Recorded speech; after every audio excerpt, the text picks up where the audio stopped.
Hi friends and followers, ఎలా ఉన్నారు? మనమంతా సంతోషంగా ఆరోగ్యంగా ఉండాలని, ఆ శంకు చక్రధరుని చల్లని చూపులు మన అందరిపైన ఉండాలని, మనం చేసే ప్రతి పనిలోనూ ఆ సాయినాథుడి కరుణా కటాక్షాలు, దివ్యానుగ్రహం మనకు ఎల్లప్పుడూ తోడుగా ఉండాలని మీ అందరి తరపున నేను కూడా బాబా గారిని కోరుకుంటున్నాను. ఫ్రెండ్స్, మన ఛానల్ ఎవరైనా ఫస్ట్ టైం చూస్తుంటే సబ్స్క్రైబ్ చేసుకొని ఒక లైక్ ఇవ్వండి. దానివలన మన సాయినాథుని వీడియోస్ సమస్యల్లో ఉన్న మరికొంతమంది సాయి బంధువులకు చేరతాయి. బాబాగారు మనతో చెప్పే ఆ దివ్య వాక్కులను వినటం వలన బాబాగారి దివ్య అనుగ్రహంతో పాటు మనసుకు సంతోషము, మనం కోరుకున్నవి నెరవేరతాయి అనే ఆనందంతో పాటు బాబాగారు మన కష్టకాలంలో మనతో పాటే ఉన్నారు అనే నమ్మకం కూడా కలుగుతుంది. మనం కోరుకుంటున్నవి బాబాగారి అనుగ్రహంతో తప్పకుండా పొందుతాం.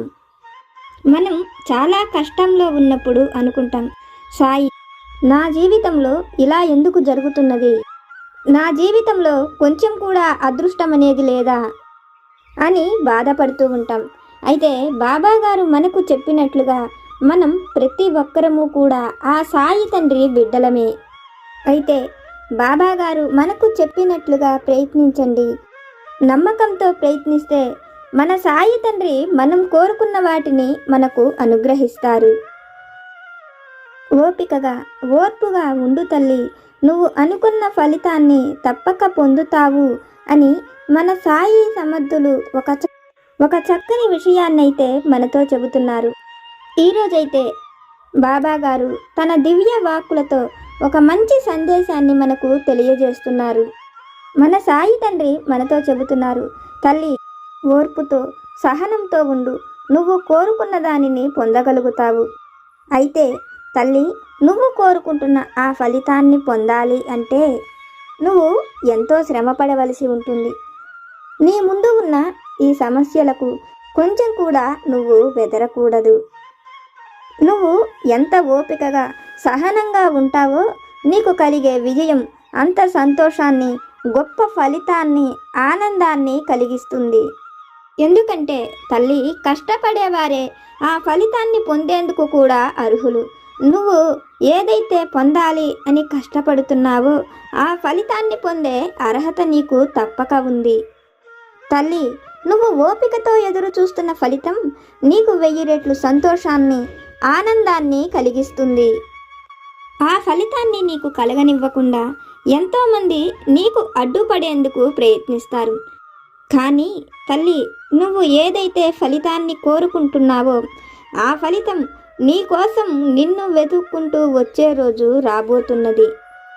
అయితే తల్లి, ఆ సమయం వరకు నువ్వు ఎంతో ఓపికతో, ఓర్పుతో ఎదురు చూడవలసి ఉంటుంది. నాపై నమ్మకంతో ఉండు, నువ్వు కోరుకుంటున్న ఫలితం నీ ముందుకు రాబోతున్నది అని మన సాయి సద్గురువులు ఒక చక్కని సందేశాన్ని మనకు అనుగ్రహించారు. సాధారణంగా మన జీవితంలో మనం సంతోషంగా ఉన్నాము అంటే మనల్ని చూసి అసూయపడేవారే ఎక్కువ మంది ఉంటారు. అయితే బాబాగారు చెప్తున్నారు, నిన్ను చూసి ఎవరు అసూయపడ్డా నువ్వు బాధపడవలసిన అవసరం లేదు. ఓపికతో, సహనంతో ఉండు తల్లి, నువ్వు కోరుకున్న మంచి ఫలితాన్ని నేను నీకు అనుగ్రహిస్తాను. ఆకలి వేసిన వారికే అన్నం రుచి తెలిసినట్లు కష్టపడ్డ వారికే ఫలితం యొక్క విలువ కూడా తెలుసు. అందుకని తల్లి, నువ్వు ఓపికతో ఏ ఫలితం కోసమైతే ఎదురు చూస్తున్నావో అది నిన్ను చేరబోతున్నది అని మన సాయి సమర్థులు ఒక చక్కని సందేశాన్ని మనకు అనుగ్రహించారు. బాబాగారు మనకు చెప్తున్న ఈ మాటలలోని పరమార్థాన్ని, సత్యాన్ని ఒక చక్కని కథ రూపంలో మన సాయి తండ్రి చెప్పే దివ్య వాక్కుల ద్వారానే విని తెలుసుకుందాం. పూర్వం వసుంధర నగరాన్ని చతురంగధరుడు అనే మహారాజు పరిపాలిస్తుండేవాడు. ఆ రాజ్యపు అడవుల్లోని గురుకులంలో చతురంగధరుడి కొడుకు, అతని మంత్రి కౌశల్యుడి కొడుకు ఇద్దరూ కూడా ఒక ముని ఆశ్రమంలో విద్యాబోధనలు నేర్చుకుంటూ ఉంటారు. అయితే మహారాజు కొడుకు కంటే కూడా మంత్రి కొడుకు ఎంతో తెలివైనవాడు, ఎంతో ఓర్పు, సహనము ఉన్నవాడు. కొన్నాళ్లకు ఇద్దరి చదువు పూర్తవుతుంది. ఇద్దరు నగరానికి చేరుకుంటారు. మహారాజు తన కొడుక్కి పట్టాభిషేకం చేసి తాను ప్రశాంతంగా ఉండాలని నిర్ణయించుకుంటాడు.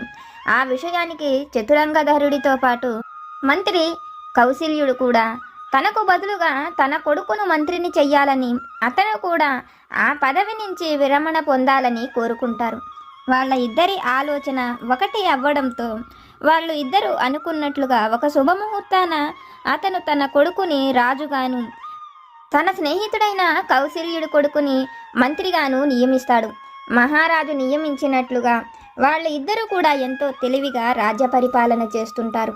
అయితే రాజ్య పరిపాలనలో కూడా విద్యాధరుడి కంటే కూడా మంత్రి కొడుకైన సాధకుడే ఎంతో తెలివైన వాడని, అతను చాలా తెలివి జ్ఞానము కలిగిన వాడని ప్రజలందరూ కూడా చెప్పుకుంటూ ఉంటారు. అయితే ఆ విషయాలను విన్నప్పుడు ఆ మాటలు ఓర్వలేని మహారాజు కొడుకు ఎలాగైనా మంత్రి కొడుకును తాను అడ్డు తొలగించుకోవాలని, ప్రజల దగ్గర నుంచి, తల్లిదండ్రుల దగ్గర నుంచి, ఎవరి దగ్గర నుంచైనా తనకే కీర్తి ప్రతిష్టలు కలగాలని, దానికి అడ్డుగా కౌటిల్యుడు ఉన్నాడని అతనికి అనిపించి కౌటిల్యుడిని ఎలాగైనా అడ్డు తొలగించుకోవాలని, అవి అన్నీ కూడా అతనే పొందాలని ఆలోచిస్తాడు. అయితే విద్యాధరుడి ఆలోచనను తెలుసుకున్న అతని తండ్రి, నువ్వు అనుకుంటున్నట్లు కౌటిల్యుడు సామాన్యుడు కాదు, అతను చాలా తెలివైనవాడు, మంచివాడు కూడా. అతని స్నేహంతో, అతని ఆలోచనలతో నువ్వు రాజ్య పరిపాలన చెయ్యటం వల్ల ప్రజలకు ఎంతో ఉపయోగకరంగా ఉంటావని, నీకు కీర్తి ప్రతిష్టలు కూడా కలుగుతాయని, ఇప్పుడు నువ్వు చూస్తున్నది ఏది నిజం కాదని, ఎదుటి వారిని చూసి మనం సహించలేకుండా ఉంటే అది మనకు మంచికి కాదని, మన చెడుకే ఉపయోగపడుతుందని అతనికి ఎంతగానో చెప్తాడు. కానీ మహారాజు చెప్పిన ఏ మాటలు కూడా విద్యాధరుడికి రుచి అనిపించవు. పోను పోను సాధకుడి మీద విద్యాధరుడికి కోపము కచ్చే పెరుగుతూ ఉంటుంది. అయితే ఒకరోజు అడవికి సాధకుడు, విద్యాధరుడు ఇద్దరూ కూడా వేటకు వెళతారు. అడవి అంతా ఎంతో ప్రశాంతంగా తిరుగుతారు. వాళ్ళ చిన్ననాటి కబుర్లన్నీ కూడా చెప్పుకుంటారు. ఒకచోట వాళ్ళు ఉండేందుకు గుడారాలను కూడా ఏర్పాటు చేసుకుంటారు. వాళ్ళు ఆ రాత్రంతా అక్కడే ఉంటారు. అయితే సాధకుడికి అంతగా నిద్ర పట్టక అతను లేచి ఆ అడవిలో తిరుగుతుంటాడు. అతనికి ఒక దగ్గర 2 బంగారు పక్షి ఈకలు దొరుకుతాయి. వాటిని తన చేతికి తీసుకున్న సాధకుడు వాటిని చూస్తుండగానే అతనికి ఎంతగానో నచ్చుతాయి. సాధకుడు తన తలపాగాకు ఉన్న పిన్నును తీసి ఆ 2 బంగారు పక్షి ఈకలను వాటికి గుచ్చి ఆ తలపాగాకు ఎంతో అందంగా అలంకరించుకుంటాడు. మరుసటి రోజు పొద్దున్నే అతను ఆ తలపాగాను తనకు అలంకరించుకొని విద్యాధరుడితో పాటు అడవిలోకి వెళతాడు. అయితే విద్యాధరుడు కొంతసేపటికి అతని తలపాగాకు ఉన్న ఆ బంగారు ఈకలను చూసి అవి ఏమిటని అడుగుతాడు. ఇవి చాలా అందంగా ఉన్నాయి, ఇవి ఏమిటని విద్యాధరుడు అడుగుతాడు. ఆ మాటలు విన్న సాధకుడు, ఇవి పక్షి ఈకలులా ఉన్నాయి, ఈ అడవిలో నాకు దొరికినాయని, రాత్రి తనకు నిద్రపట్టక తిరుగుతున్న సమయంలో ఈ పక్షి ఈకలు దొరికినాయని ఆ విషయాలను విద్యాధరుడికి చెప్తూ, నీకు కనుక ఈ పక్షి ఈకలు నచ్చితే వీటిని నువ్వు తీసుకోమని ఇస్తాడు. అయితే విద్యాధరుడు వాటిని చూస్తూ తనకు ఆ పక్షి ఈకలు అవసరం లేదని, ఆ పక్షినే తెచ్చివ్వమని సాధకుడికి చెప్తాడు. ఆ మాటలు వింటున్న సాధకుడు, ఈ పక్షి ఏమిటో, అసలు ఎక్కడ ఉంటుందో నాకేం తెలుస్తుందని అన్నా కూడా విద్యాధరుడు ఆ మాటలు ఏవి పట్టించుకోకుండా సాధకుడికి 1 నెల రోజులు సమయం ఇస్తున్నానని, ఈలోపు ఆ పక్షిని తేకపోతే అతడిని తల తీయిస్తానని చెప్తాడు. ఆ మాటలు వింటున్న సాధకుడు ఈ పక్షులు ఎక్కడ ఉంటాయో ఆ వివరాలు అన్నీ తెలుసుకోవడం కోసం అతనికి విద్యాధరుడికి గురువు నేర్పిన గురువు దగ్గరకు వెళ్ళి జరిగిన విషయాలను చెప్తాడు. అందుకు గురువు సాధకుడితో, అతను కోరినట్లుగా ఆ పక్షిని తెచ్చి ఇవ్వటం అంత సులువైన పని కాదు. ఆ పక్షి నెలకి ఒక్కసారి మాత్రమే ఈ ప్రదేశాలకు వస్తుంది. అది కూడా ఇక్కడ ఉండే దేవతా కొలనులో స్నానం చేసేందుకే ఆ పక్షి వస్తుంది. ఆ సమయంలోనే నువ్వు కుదిరితే ఆ పక్షిని పట్టుకోవలసి ఉంటుంది. కానీ ఆ పక్షిని పట్టుకోవడం కోసం ప్రయత్నించటం అంత సులువైన పని కాదని, దానికోసం నీకు చాలా ద్రాక్షారసం అవసరమవుతుందని చెప్తాడు. ఆ మాటలు వింటున్న సాధకుడు, ద్రాక్షారసం మనకు దేనికి ఉపయోగపడుతుందని చెప్తాడు. ఆ పక్షి కొలనులో స్నానం చేశాక ఆ పక్కనే ఉన్న ఒక చిన్న నీటి ఊటలోని నీరు తాగుతుంది. ఆ నీటి ఊటలో నుంచి ఉన్న నీరంతా తీసేసి ఈ ద్రాక్ష రసాన్ని ఆ నీటి ఊటలో నింపి ఉంచు. ఆ పక్షి వచ్చి స్నానం చేసిన తరువాత నువ్వు ముందుగానే ఆ పక్కన ఏర్పాటు చేసించిన ద్రాక్షారసాన్ని తాగిన వెంటనే దానికి మైకం కలిగి మత్తు వస్తుంది.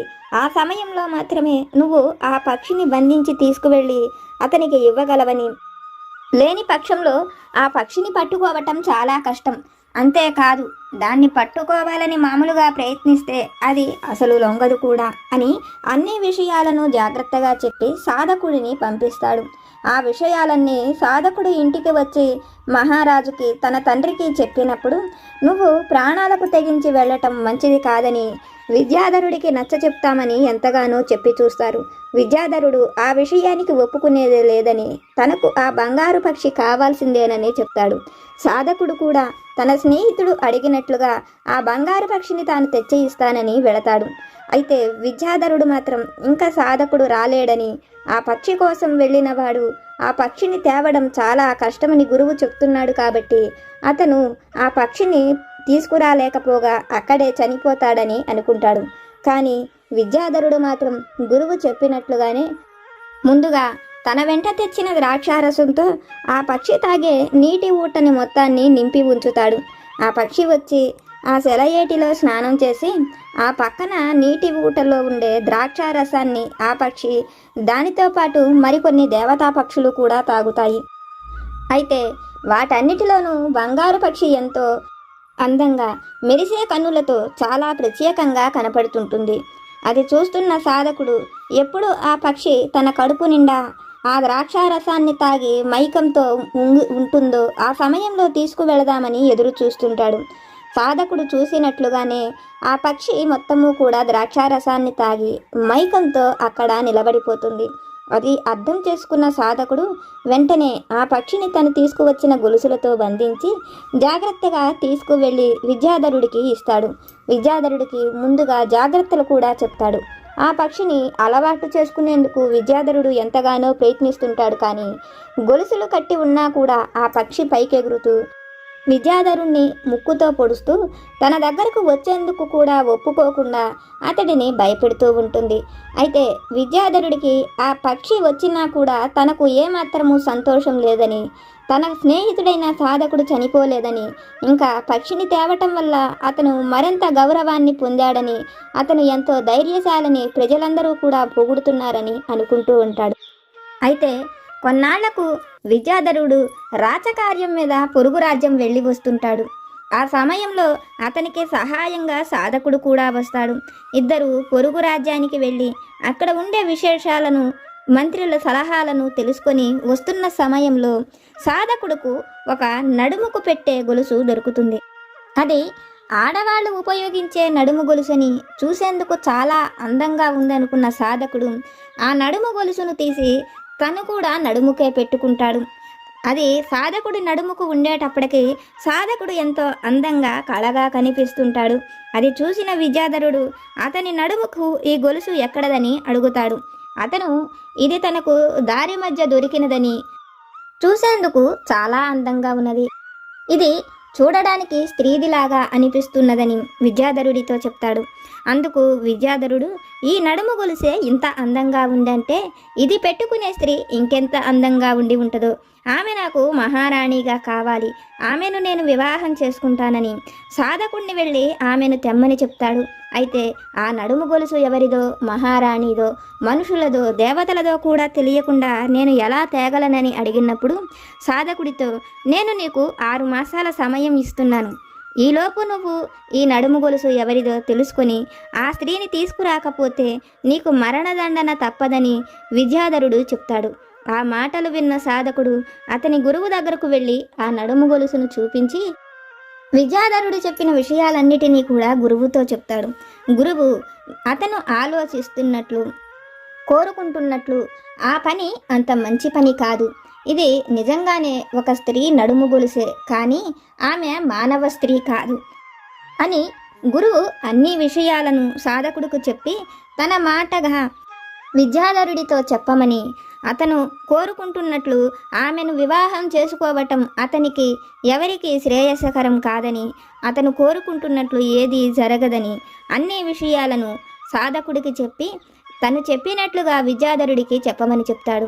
అయితే సాధకుడు వెళ్ళి గురువు చెప్పిన విషయాన్ని విద్యాధరుడికి చెప్పినప్పుడు విద్యాధరుడు, రాజు అంటే దైవంతో సమానం కాబట్టి మనం దేవతలను కూడా వివాహం ఆడచ్చు. గురువు చెప్పినట్లు నేను ఈ విషయంలో భయపడవలసిన అవసరం లేదని, తనకు ఆమెను తెచ్చి వివాహం చేసే బాధ్యత సాధకుడిదేనని, అలా లేని పక్షంలో అతని శిరస్సు తీయిస్తానని చెప్తాడు. సాధకుడు చేసేది ఏమీ లేక గురువు దగ్గరకు వెళ్ళి జరిగిన విషయాలను గురువుకు చెప్తూ అతను కోరుకున్నట్లుగా ఆమెను తెచ్చి వివాహం చెయ్యవలసిందేనని చెప్తాడు. అందుకు గురువు, అలా అయితే నువ్వు కొన్ని జాగ్రత్తలు పాటించి వెళ్ళి ఆమెను పట్టుకురా. ఆమె దేవతా స్త్రీ. ఇంతకుముందు నీవు తీసుకువచ్చిన పక్షికి యజమాని కూడా ఆమె.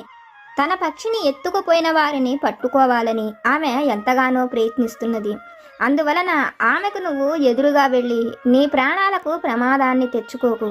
ఆమె తన పక్షి పోయిన దగ్గర నుంచి ఈ ప్రదేశాలకు రావటం కూడా మానేసింది. ఇప్పుడు తను హిమాలయాల దగ్గర స్నానం చేసేందుకు ప్రతిరోజు కూడా అక్కడకు వస్తున్నది. నువ్వు జాగ్రత్తగా హిమాలయ పర్వతాల దగ్గర వెళ్ళి అక్కడ ఉండే సరస్సు నుంచి ఆమెను తీసుకురమ్మనమని ఆమె ఉండే వివరాలు, ప్రదేశము అన్నీ చెప్పి ఒక మహిమ కలిగిన వస్త్రాన్ని అతనికి ఇస్తాడు. ఈ వస్త్రము వెనక వైపు నుంచి ఆమె మీదగా వేసేసేయి. అప్పుడు ఆమె నీతో ప్రశాంతంగా నీ వెమ్మట వస్తుందని సాధకుడికి జాగ్రత్తలు చెప్పి ఆ వస్త్రాన్ని అతనికి ఇచ్చి పంపిస్తాడు. గురువు చెప్పినట్లుగా సాధకుడు హిమాలయాలకు చేరుకొని ఆ కొలను దగ్గరకు వెళ్ళి వెనక పొదల చోటున దాంకొని చూస్తుంటాడు. ఒక దేవతా స్త్రీ వచ్చి అక్కడ స్నానం చేసేందుకు ఆ కొలనులోకి దిగుతుంది. ఆమె స్నానం చేసి పైకి వచ్చిన సమయంలో సాధకుడు తన దగ్గర ఉండే మహిమ కలిగిన వస్త్రాన్ని తీసుకువెళ్ళి ఆమె వెనుక నుంచి ఆమె మీదకు వేసి ఆమెను ఆ వస్త్రంలో గట్టిగా బంధించి తన వెంట రాజ్యానికి తీసుకువచ్చేందుకు బయలుదేరతాడు. అయితే సాధకుడు వెళ్ళిన తరువాత విద్యాధరుడు, ఈసారి సాధకుడికి చావు తప్పదు.